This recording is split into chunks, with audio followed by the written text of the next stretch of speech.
This video is about the steps you need to take to plan a really successful pathology careers talk in a school. The focus will be on working with secondary schools, but there are definitely aspects of our advice that will apply to working with primary schools too. If you're keen to give a careers talk at a school in your area, I would highly recommend signing up to the Inspiring the Future programme or the STEM Ambassador programme. These schemes are the quickest way of getting into schools. There are a number of other organisations who can also support you to find a school. You can read more about them in the written guides that accompany this pack. You can try approaching the head of sixth form or the head of science or careers teacher at schools you know of, but it can be challenging to get hold of the right person, and it can be very difficult to get through to teachers by phone or email. You might have a connection to the school via your children or your friends' children, or it may even be your old school. These can all be a good way in, as you'll be more likely to know who to contact, and you will hear about when there's a careers day or a science week planned. The public engagement team at the college can also try to help, and will occasionally send out regional emails to college members asking for volunteers to speak at particular schools. It might also be worth asking if the school would open up the careers event to other schools in the area, as we have done today. If possible, agree a point of contact at the school so you can ask them if any questions while you're planning your talk come to mind. It's a good idea to establish in advance exactly how long you'll have for both your talk and any questions from the students. Also ask about how long you'll have for setting up before the students come in. If the school can provide a room where you can have a good half hour to yourself for setting up and checking the slides, this can really help make the session run smoothly. Plan for at least 5 minutes settling time as the students come in and find their seats.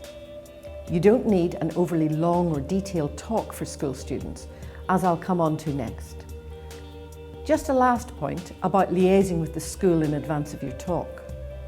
Ask them to check your slides on their AV system by emailing them your presentation a few days before, especially if your slides have things like videos embedded. It's a good idea to get the Wi-Fi log-on information in advance.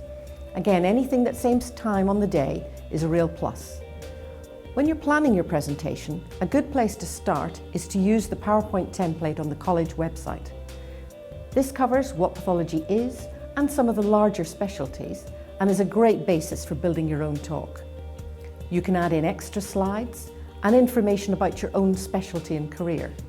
It can be really nice to add in your own career story and things like case studies about patients. You could also consider adding in images, video or news stories that will resonate with young people in your presentation so they can more easily see the link between pathology and the health of them and their families. For example, reports or video clippings of news about HPV or other vaccinations. I have included a few other ideas about the content of your careers presentation in the top tips video from this set of resources.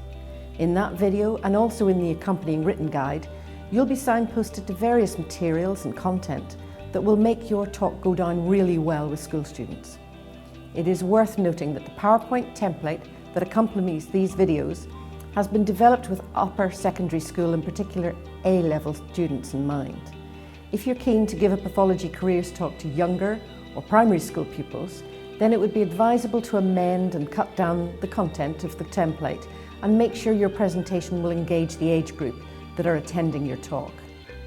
A final point to remember when planning your event is to register your talk on the RCPath website.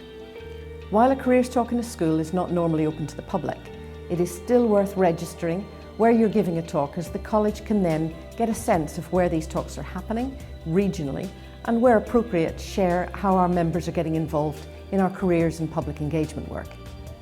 If you register your event, you can also request some of the college branded freebies. That includes pens, fuzzy bugs and the careers leaflets. I hope this video has been useful and that you'll now take the time to watch the second of our 2 how-to videos in this set of resources, which is our top tips for a successful careers talk.